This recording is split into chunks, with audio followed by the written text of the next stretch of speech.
Assalamualaikum warahmatullahi wabarakatuh. Saya sedang bersama dengan senior saya, kakak kelas saya di Mesir, Al-Mukarram, Ustadz Dr.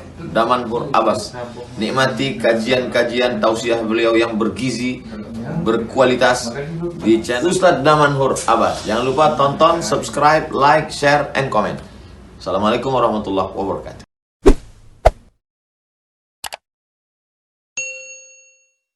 Alhamdulillah wassalatu wassalamu ala Rasulillah. Rabbi shrah li sadri wa yassir li amri wahlul 'uqdatam min lisani yafqahu qawli. Amma ba'. Pada saat kita telah berbicara tentang roadmap tentang UMKM syariah dengan berbagai macam strateginya, insyaallah hari ini kita akan berbicara mengenai pemberdayaan dana sosial atau social fund. Dan ini sangat penting. Kenapa? Karena pada saat ada masyarakat yang ingin sejahtera, bangkit dari usahanya, akan tetapi mereka tidak mempunyai akses untuk institusi keuangan, maka mereka akan tertahan. Nah, sedangkan kita punya potensi yang sangat luar biasa, yaitu dari dana zakat, sedekah, dan wakaf. Dan dana ini bisa kita alokasikan, distribusikan secara merata, baik dan benar, tepat sasaran, bukan hanya sekedar menghabiskan anggaran yang ada. Nah, ada apa saja strategi yang memang itu perlu kita lakukan untuk pengembangan Ziswap ini di Aceh. Pertama sekali itu adalah strategi penguatan internal. Nah, kepada semua, khususnya kita berbicara tentang ini, maka yang bersangkutan itu adalah Baitul Mal itu sendiri. Baitul Mal harus mempunyai blueprint tentang bagaimana arah ke depan Ziswap peta Ziswap ini untuk dijalankan di Aceh. Yang kedua, mereka juga harus melakukan perumusan kerangka kerja, dan karena ini adalah kita tidak bisa berbicara bagaimana distribusi saja, akan tetapi kita juga harus berbicara tiga aspek. Yang pertama adalah aspek penguatan SDM-nya, yang kedua adalah aspek bagaimana menghimpun dana yang lebih banyak, dan yang ketiga itu adalah aspek bagaimana mendistribusikan dana secara lebih tepat. Tiga hal ini itu harus disusun dalam kerangka kerja setiap lembaga sosial yang menangani tentang zakat, sedekah, dan wakaf. Itu dia. Tiga pilar penting ini. Tiga pilar ini. Nah, di penguatan internal itu kita juga melakukan beberapa macam upaya. Yang pertama sekali itu adalah peningkatan SDM, yang ini sangat miris kita melihat dan mendengarkan komplain dari masyarakat, mohon maaf yang sebesar-besarnya, karena petugas yang bekerja di situ hanya diisi oleh orang-orang yang mempunyai people in, katanya, orang dalam, ataupun ada ahli waris, ataupun ahli bait. Jadi kalau yang tidak ada hubungan, ini sangat menyedihkan. Nah, maka kita juga institusi pendidikan, khususnya universitas, kita sudah membekali para siswa kita dengan mata kuliah ini agar apa? Agar tidak tertinggalan sekali lagi. Kita pernah tertinggal di industri keuangan 17 tahun, dan jangan sampai Aceh juga tertinggal sekali lagi di bidang filantropi Islam ini sekian lama juga. Maka kita di beberapa perguruan tinggi, khususnya di Universitas Malikus Saleh, Fakultas Ekonomi dan Prodi Ekonomi Syariah, kita menyajikan mata kuliah Ziswap, yaitu zakat, sedekah, dan wakaf. Kita ajarkan kepada mahasiswa apa yang dimaknai dengan zakat, bagaimana yang dimaksud dengan sedekah, bagaimana distribusi wakaf, dan bagaimana pola investasi wakaf, sedekah. Itu semua diajarkan di sana, supaya apa? Supaya kita tidak tertinggal jauh antara teori dengan prakteknya. Paling tidak bisa diimplementasikan nantinya ya. Mereka begitu selesai ya dari kuliah itu, kalau masih teringat ya, mudah-mudahan teringat. Semoga, karena ini penting ya. Karena memang kita buat praktek. Kalau saya yang ngajar itu saya bawa ke salah seorang misalnya mustahik yang menerima zakat tersebut. Mereka bisa langsung bertanya, mewawancarai, dan itu adalah merupakan tugas akhir. Dan ini penting, peningkatan SDM kepada pengurus social fund tersebut. Nah, Yang ketiga di peningkatan SDM ini adalah sertifikasi nazirnya. Nah, nazir itu nggak boleh, mohon maaf, selama ini kalau seandainya orang di kampung itu sering mewakafkan tanah, itu ya dikelola seapa adanya, tanpa ada akuntabilitas. Nah, ini kita ingin membuat sebuah mekanisme social fund ini yang memang terintegrasi sehingga orang bisa mengakses semua kredibilitas dari dana yang dikelola tersebut. Maka kita perlu memberikan pelatihan secara profesional kepada para nazir, baik nazir zakat maupun kepada amil zakat maupun nazir wakaf itu sendiri. Ini strategi pertama di peningkatan kualitas SDM. Dan yang ketiga itu adalah program kerjanya, itu adalah sinergisitas kelembagaan. Nah, ini sangat penting. Kenapa? Mohon maaf, misalnya Baitul Mal sudah memberikan bantuan ke masyarakat 1 sampai dengan 10. Nanti akan ketimpa lagi, ada bantuan dana sosial lain, dia juga yang dapat, ada bantuan PKH, dia juga yang dapat. Nah, kalau seandainya kita mempunyai database, maka database inilah yang paling terpenting yang bisa memverifikasi semua jenis beneficiaries, penerima manfaat yang ada di setiap daerah. Maka saya selalu mengatakan, kenapa kita tidak mau memperbaiki data tersebut? Sistem data mungkin ya. Sehingga hari ini, mohon maaf, semuanya kepingin kita itu datanya miskin. Karena apa? Karena mungkin ada embel-embel akan dapat bantuan. Tapi kalau seandainya banyak kepala daerah yang kita diskusikan dengan Pak PJ Bupati Aceh Utara, beliau tidak mau kalau seandainya data itu tidak real. Nah, beliau menginginkan, ayo verifikasi ulang. Nah, bagaimana nanti kalau seandainya masyarakat hari ini sudah nyaman mendapatkan bantuan? Ayo jelaskan.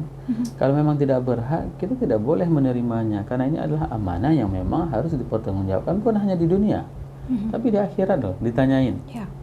Kesadaran seperti ini yang harus kita tanam kepada masyarakat, sehingga apa? Sehingga jika pun ada bantuan lain, kita tetap akan memberikan. Tapi jangan klaim diri kita adalah orang yang berhak, padahal kita tidak berhak. Itu yang paling penting. Ini penyadaran dan pembebasan pemikiran seperti itu harus disosialisasikan. Saya pengalaman sekali pada saat kita mendistribusikan dana sosial ini, social fund ini, banyak lembaga itu yang memang tidak masuk ke akar rumputnya, Kak. Contoh, ini kita punya sebuah lembaga, turun ke desa A, kita lihat kasihan nenek itu ya, rumahnya reot, udah mau jatuh, semua diviralkan, ya kan? Semua sibuk semua. Nah, apa dampaknya? Orang tidak pernah melakukan komunikasi sosial dengan masyarakat. Katakanlah misalnya Nek Berlin yang punya rumah yang reot itu, ya kan? Dia dulunya sebelum kita bantu, dia sering diberikan makanan oleh tetangganya. Diantarin makanan, diantarin kuah, diantarin semuanya, sering menjadi tanggung jawab sosial masyarakat. Tapi karena kita tidak melakukan sosialisasi kepada masyarakat lingkungan, langsung kita datang, kita bangun rumah itu seakan-akan kita menjadi seorang juru penyelamat, hero, ya kan? Sehingga apa? Begitu rumah udah terbangun, listrik terpasang, Nek bulan sudah jadi terang benderang. Bulan kedua tidak ada yang bayar listrik. Bulan kedua tidak ada yang bayar listrik. Bulan ketiga orang kalau misalnya ada makanan lebih juga nggak mau ngantar lagi. Kenapa? Rumahnya udah settle. Sudah settle ya. Ya, rumahnya udah bagus. Ngapain kita antar lagi? Orang kita juga masih susah kehidupan. Dari packagingnya sudah terlihat udah mumpuni begitu ya. Itulah pentingnya pada saat kita bercerita tentang bagaimana kita bersinergi. Sinergi itu memperbaiki kualitas data. Yang kedua adalah pola komunikasi, ya kan? Dan yang ketiga itu adalah bagaimana kita menjalin hubungan ini dengan perguruan tinggi dan perusahaan. Contoh misalnya di desa A, di kabupaten A, di kecamatan A itu kan ada beberapa perusahaan yang mempunyai tanggung jawab sosial. Benar. Mana tanggung jawab kalian?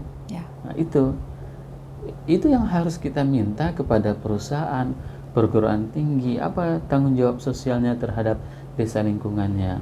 Ayo sama-sama kita keroyokan. Dalam arti kata pemerintah juga ikut. Harus.